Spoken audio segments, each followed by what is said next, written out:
I have to admit, I fall for the hype. Buongiorno, welcome back to my channel. Today I have a full review on the new Valentino Born in Roma Ivory. This fragrance is so hyped that it was sold out in all the US, according to you guys who told me about this fragrance. And although this is an Italian brand, it wasn't released until very recently here. So today I am going to tell you the truth. Is this the best Born in Roma and one of the best releases in 2025, or is it all hype? So every year, usually during summer, they are a little bit late. This year, Valentino comes out with a limited edition fragrance from the Born in Roma line. Last year it was gold, the year before it was pink PP, and this year it's Ivory. And this fragrance got so much hype, I was dying to test it, but it wasn't released in Italy until very recently. It's a little bit of a strange situation, but I have an explanation or a theory about this delay in release here in Italy. Stick till the end of this video to tell you about it. And the hype began with this perfume even before it was officially released, because of the note. So in the top it has the note of green mandarin, in the mid it has orange blossom and marshmallow, and in the base it's musk and vanilla. Of course, seeing these notes, what your mind will go to if you are into fragrances is of course Love Don't Be Shy from Kilian and Oriana from Parfum de Marly. Two very successful, hyped and loved fragrances, but both of them are very expensive. So not a surprise that having a designer fragrance with these notes got a lot of attention. So is it really similar to Oriana or to Love Don't Be Shy? No. So don't be fooled by the notes. I think now you will know from all the reviews that have been done on this fragrance, it doesn't smell like these two fragrances. It is an orange blossom fragrance. It has a little bit of this sweet, fluffy marshmallow note that you can get, and a little bit also of vanilla, but this is mostly a floral fragrance. The focus is on the orange blossom and the musk, not the marshmallow note. And it's kind of disappointing, I have to admit, because I was never a fan of orange blossom, but recently I started to love that note, and I already added a lot of fragrances with this note in my collection. So I was among the people who were very excited. It wanted a little bit more of a sweet gourmand take on orange blossom, but this is not. When you first spray it, you will get this green mandarin mixed with the orange blossom, and I also get in this fragrance neroli.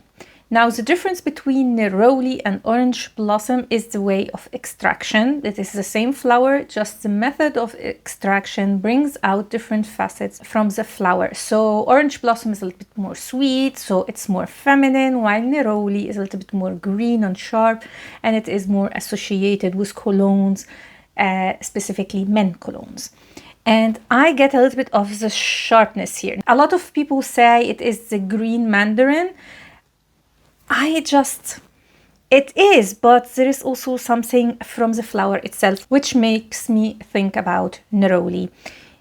The opening is quite fresh, as you could see, like this green mandarin, so it's very invigorating, very summery, actually spring-like fragrance. So definitely it was kind of a late release, and after a while you start to get the vanilla that Valentino uses. So if you are familiar with the Born in Roma line, you are familiar also with this vanilla that Valentino uses in this line, specifically in the Born in Roma line. And it's definitely here. It's not an overdose, but you can definitely get it. People also say they get the DNA of Born in Roma. What I think they are referring to is the vanilla, the type of vanilla used here. When we say vanilla, it doesn't mean that every single fragrance that has vanilla has the same smell. There are definitely a lot of types of vanilla. Like, for example, the vanilla used here cannot be compared with the vanilla that Guerlain uses, for example, that is more sophisticated, more elegant, more soft.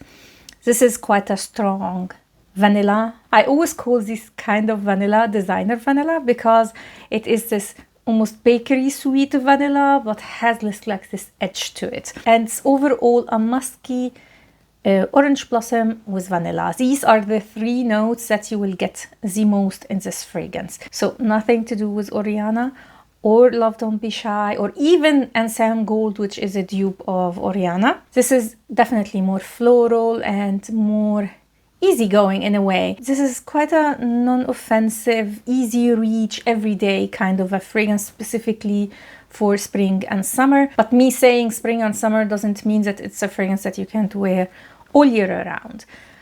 So overall, I am definitely disappointed with this release. Now, to be honest, before testing this fragrance, my expectation, like I looked at the bottle, the color, the notes, and I imagined not a gourmand orange blossom, like not what everyone was expecting, something like Oriana or Love Don't Be Shy. I expected a fluffy orange blossom, like this cloud kind of a smell, because I saw there is also musk, so I expected this fluffy consistency, maybe a little bit creamy, but this very soft, elegant, sweet orange blossom, and this is not it. But if I take out my expectations, how would I judge this fragrance? It's a nice one. There is nothing wrong about it. There's nothing offensive, or like it's so boring to the point I can't find something that I can say, oh, this is not a good release. No, it's nice, nothing wrong about it, but would you go out of your way to get it? Did you miss out if you didn't get your hands on a bottle? No, you did not miss anything. This is just a good fragrance, nothing special about it. And even if we compare it to other orange blossom fragrances, I don't know, it just doesn't stand out very much, even for a designer fragrance. I am quite disappointed, as I said, even without the expectations. Definitely Pink PP, and of course the last year's release Gold is absolutely exceptional. The Gold edition of Born in Roma that was released last year is the best from this line. I highly recommend it. It was a tropical gardenia fragrance, very beautiful scent, quite in the vibe of Alien Goddess. But instead of jasmine, you have gardenia. So if you can get your hands still on that fragrance, that one is the one that I would highly recommend. This one, I mean, it's okay. But if you didn't get your hands on it, you are not missing anything, in my opinion. When it comes to longevity and sillage, I have to say it's a good performing fragrance. It's more its lasting power that is nice than the sillage. It's not a very strong fragrance. As I said, it's a very easygoing, fresh, slightly sweet floral fragrance. So not a big sillage, but it does perform quite well. So it remained on my skin for about 10 hours. I have to say, I am not an oversprayer, and I have issues with longevity in general with fragrances. So always with performance, you have to test yourself, because it really is different from one person to another. Now, why was this fragrance so hyped? In my opinion, when it comes to this fragrance, this release in particular, I noticed a lot of PR. So this fragrance got a lot of publicity. That doesn't mean that everyone who loved this fragrance or hyped it was like paid or was sent the fragrance. Of course not. But I believe it played a great role in the hype that this fragrance got, because like thinking about it, the last year one should have got a lot more hype than this one, objectively. And I think the release of this fragrance in the US before Italy was actually intentional, in my opinion. They focused on more of the market that is able to hype, to create more buzz around a fragrance. So they released it first in the US. This is just my theory, of course, I don't know. And maybe they did that because it was a little bit of a late release. I don't remember ever a Valentino fragrance that got a lot of attention as this one. And a lot of PR, because a lot of definitely fragrance reviewers disclosed that this fragrance was sent to them. So 100% a successful publicity campaign for this fragrance. Yeah, I have to give it to Valentino. They did a great job with this release. But in my opinion, this fragrance fell short of the expectations and the hype and everything. Tell me in the comments down below what you think about this fragrance, and did you try it? Did you want to get this fragrance and you couldn't because it was sold out? I'm very curious to see your experience. And please remember, fragrances are subjective, guys. So it's nothing personal. Looking forward to see your comments. If you liked this video or you enjoyed it, please give me a thumb up and consider subscribing to my channel.